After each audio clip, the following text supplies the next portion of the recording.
Good afternoon. It's once again 5:30 on a Friday. And even though it's raining, it's kind of, dismal looking, but it's rained before, and it's also been dingy looking. But it's still Friday, 5:30 in the p.m. And you are viewing Hotline 21, the most interactive television show in history. And much of it has to do with the fact that it's really your time. It's your show.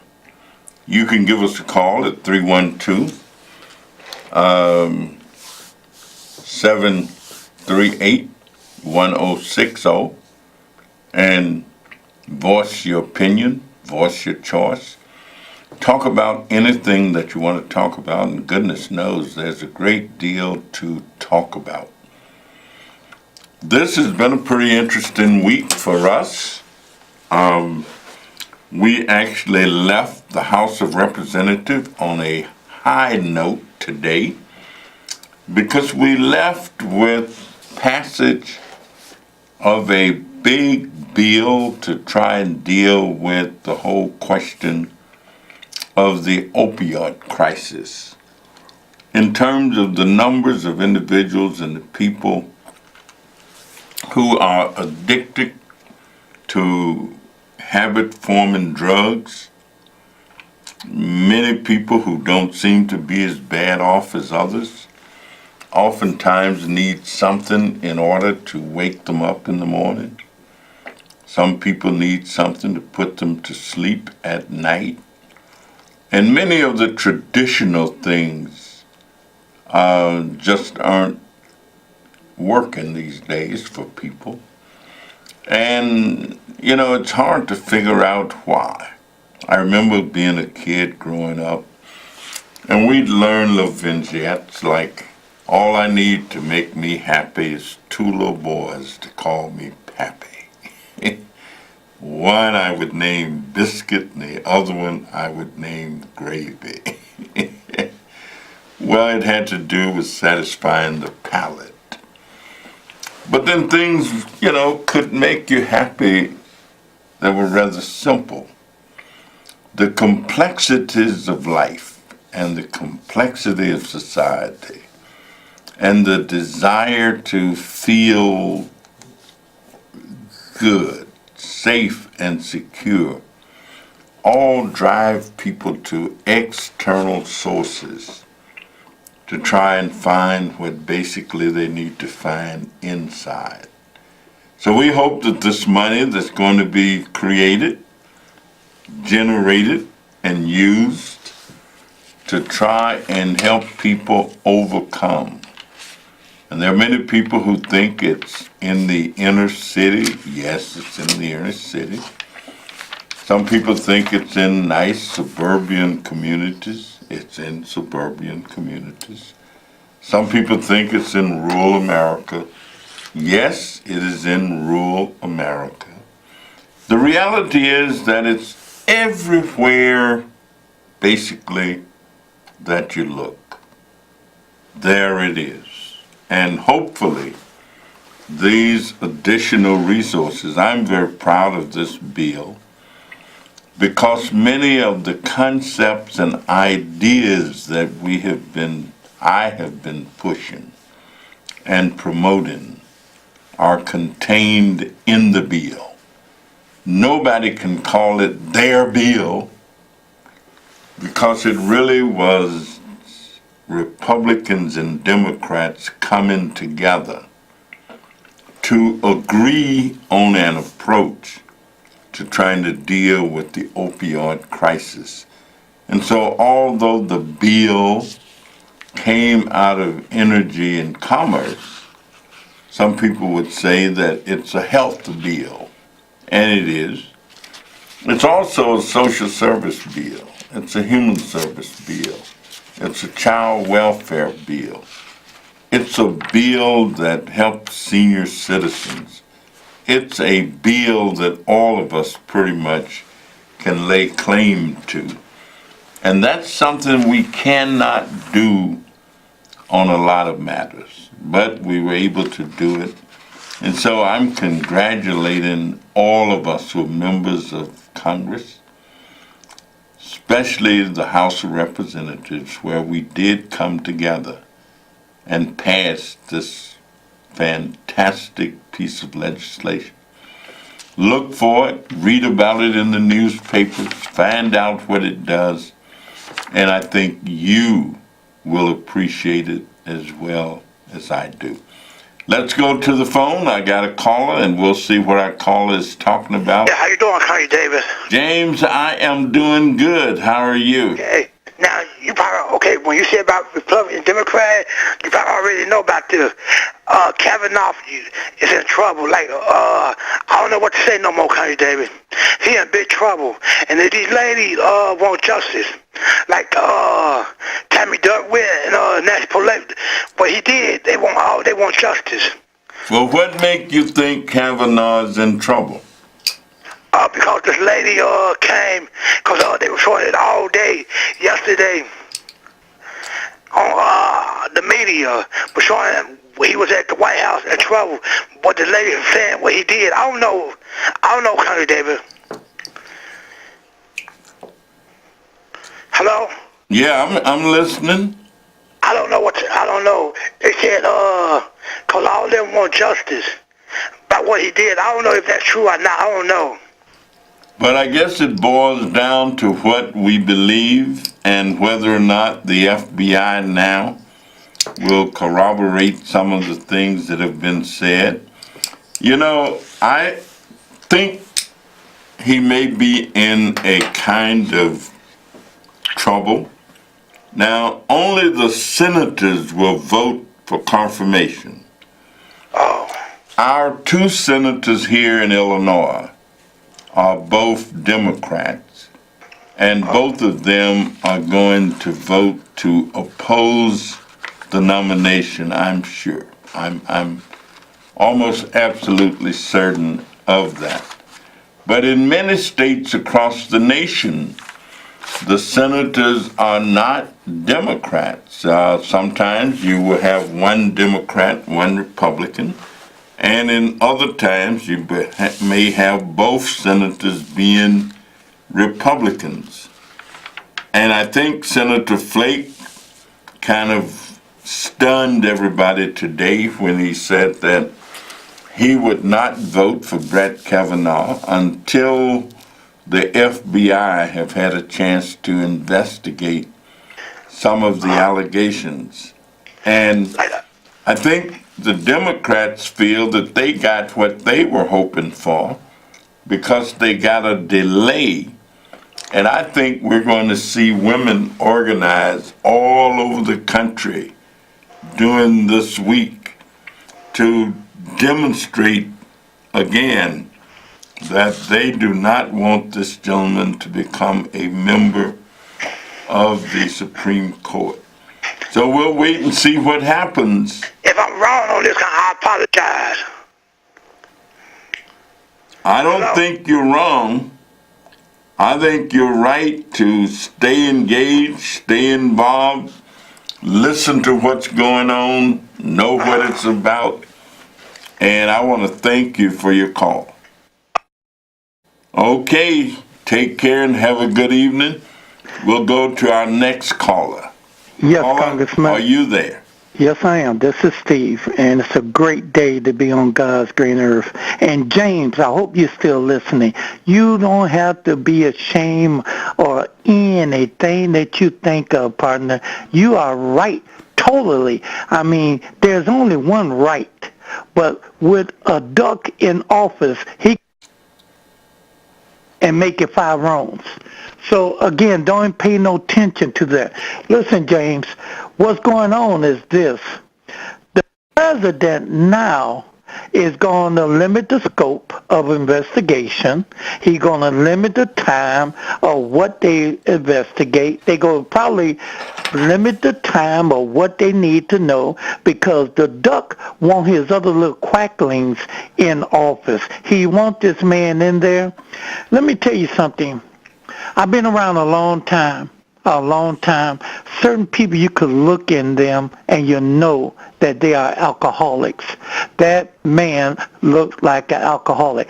Would I bet my life on it? No. But I think that man, and you know what? Let me tell you something. Some people could drink and some people can't.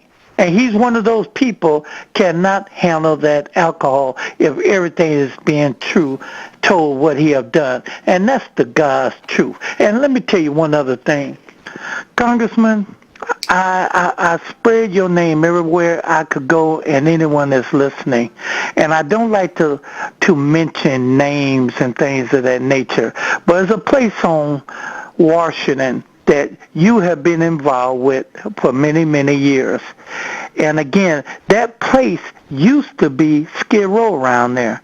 And that father took that place to try to help people, you know, to get people out their streets, to get people back to being a human being.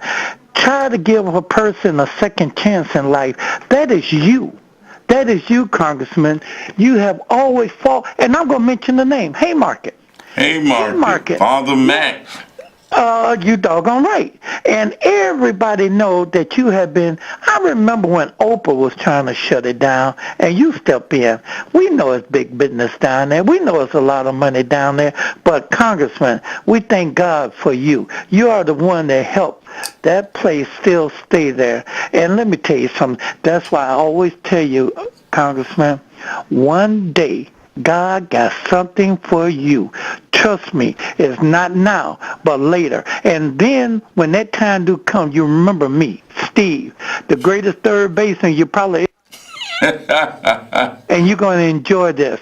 And another thing, be a diehard Cub fan. Let me get out there so I can hear your response. Well, I hope they can win these next 3 games. Don't worry, it's a done deal. All right. It's a done deal. All right. Thank you. All right, it's nice to hear good comments like that, and I do think that we tried our best. We were in the process of trying to get a congressional medal for Father Mac for the tremendous work that he did on the near west side of Chicago, which transformed a whole community. Unfortunately, he passed before we could get that done. But he's one of the greatest that I've seen. So thank you very much for mentioning Father Mac. Caller, are you there? Yes, caller, are you there? Yes, I am, and I'm saluting you and this city and these families, these good families and bad families as well. This is educational time. We need to take our time and energy to look in the mirror. And if we don't like what we see of ourselves, change it. Because right now, it's more than just us that's involved. We got some wonderful, great young people who have the education and the sense and the mother with, father with, and everything to do the right thing. And we want to try to encourage them about leadership. And it begins with going out here registering to vote. This is coming up. 18 and older. If you never voted before, never registered, do so now. November the 6th, right? Yes, sir. Make your voices heard. Only you can make a difference and make a change with those that you select and be accountable for it. We have to learn how to take responsibility now. We've been complaining and complain and complain and complain. Sometimes the finger is pointed at us. And if it's pointed at you, do something about it. You are so right. I agree with Reverend Jackson when he says nobody will save us for us but us. And I learned this from you by working with you before you became congressman. When we had good city workers, human service, human resources, and things like that, we worked 24/7. That was a great period in our history when people were activated to be involved and to be a part.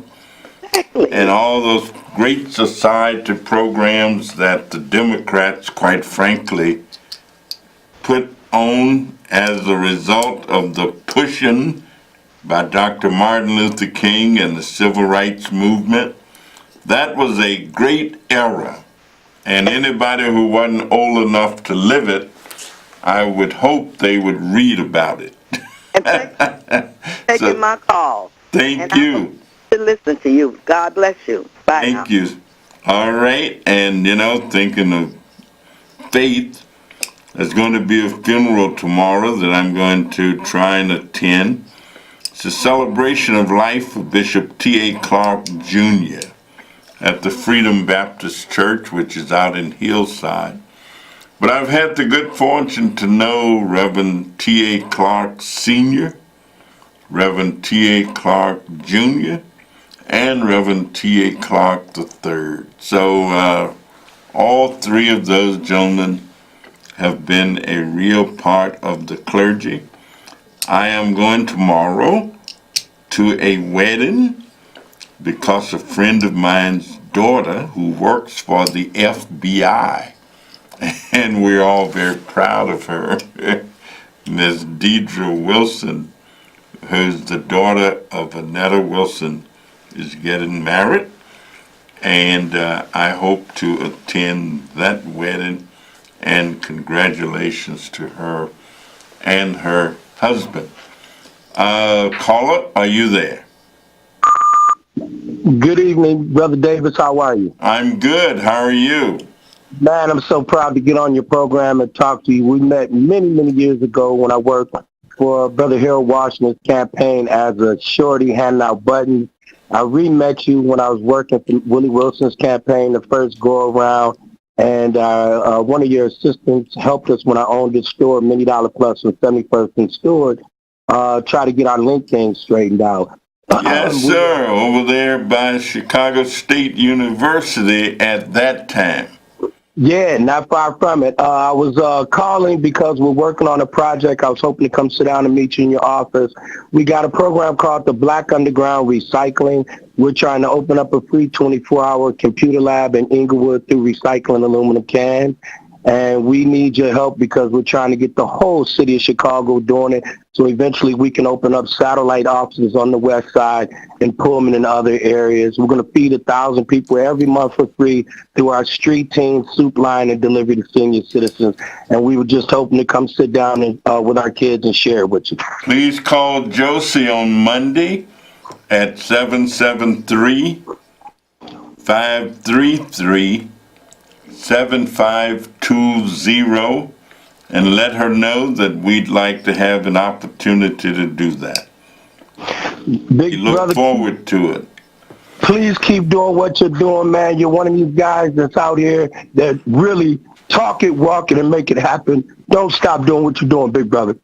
Thank you so much. And there are a lot of good things going on in Inglewood right now. Community organizing, redevelopment activities, housing rehabilitation. Just Inglewood is alive and thriving and doing great things, and it's all due to the people. And that's right. My grandmother came out of Inglewood in 42, so we know what it used to look like back in the day. Yes, indeed. Well, we look forward to sitting down with you, and thank you again so much for your call, and we'll make that happen. Okay, if we've got another caller on the line, that's all right. There we got a lot of other things on the line. I had a great meeting last night in Washington, D.C. There are a lot of meetings all the time, everywhere. But the Chinese American Alliance, which is a national group that I've watched develop, of course, many people may or may not know that I represent what is known as Chinatown in Chicago. And Miss Ivy Lamb and a delegation of Chinese Americans were there, and we just had a wonderful time with them, taking photographs and talking about making sure that our country has the inclusivity that it needs to have, and that immigrants are given a fair shake. And I told the people there, they were from all over the country, that I was glad to see them all, but none were as active as the Chinese American community in Chicago, and especially the community called Chinatown. There is always something going on. They're having a great event tomorrow night that I may get a chance to stop by the latter part of the evening, but it's celebrating the 69th anniversary of the founding of the People's Republic of China. And if I get a chance after I leave Deidre's wedding, I'm going to try my best to get there. We have a lot of things coming up. I can't miss mentioning the fact that November the 6th, we have an election in the state of Illinois. And you know, sometimes when I'm visiting churches and they let me talk about voting, I tell them that elections are so important till the trees had an election, and it's in the Bible. If you read in the book of Judges, you will read where the trees said to each other, "Come and let us go and decide who will become the leaders of the trees." And if trees understood well enough to have an election, then certainly people, the first tree they went to, it was the oak tree, and they asked the oak tree if you would come and be our leader. The oak tree says, "Look, I got great big branches, and people come and sit under my branches and get shade from the sun, so they like me. You don't think I'd give that up to come and be no ruler, do you?" Then they went to the olive branch, the olive vine, and the olive tree said, "Look, people really like me. They take my oil and make use of it." And I even say people sometimes take bread, dip it in the bread and eat it, especially if you're in a good Italian restaurant and some other restaurants. And so the olive branch says, "No, no, no. You all go ahead on. I don't want the job." Then they went to the grapevine and asked the grapevine, so would you be the ruler and leader over us? The grapevine says, it's an interesting proposition. Said, "But I produce fruit, and people take my grapes and make wine, and then they drink my wine and make merry. So they really like me, so I'm not going to give that up to go and be no ruler." Finally, they got to the thistle branch, the thorn bush. And the thorn bush says, "Well, I'll take the job, but I'll take it because I can fight back. If you mess with me, I'm going to stick you." Well, let me tell you, being an elected official is not all that people sometimes think it is. People do this in many instances because they want to do what is best for not only themselves, but for the whole community. There is an election for governor in this state. Very important election. Please make sure that I don't talk partisan politics on this show, but voting is a civic duty. It's a responsibility. If you don't vote, it means often that you don't care or that you don't understand. Please make sure that you're registered and make sure that you vote in the gubernatorial election. Vote as if your life depends on it, because in many ways it really does. So I urge you, I implore you, I importune you, I beg, I plead, I ask that you be registered and that you go out and vote. Early voting, I believe, is starting already, and you can go out and vote now. And if you don't get a chance to do it before November the 6th, make certain that you go and vote. It's not the preacher, it's not the deacon, but it's me, oh Lord. It's not my mama, it's not my papa, it's not my sisters, not my brother, but it's me, oh Lord. Make sure that you exercise your right. Have a wonderful weekend and a wonderful week, and we'll see you next week.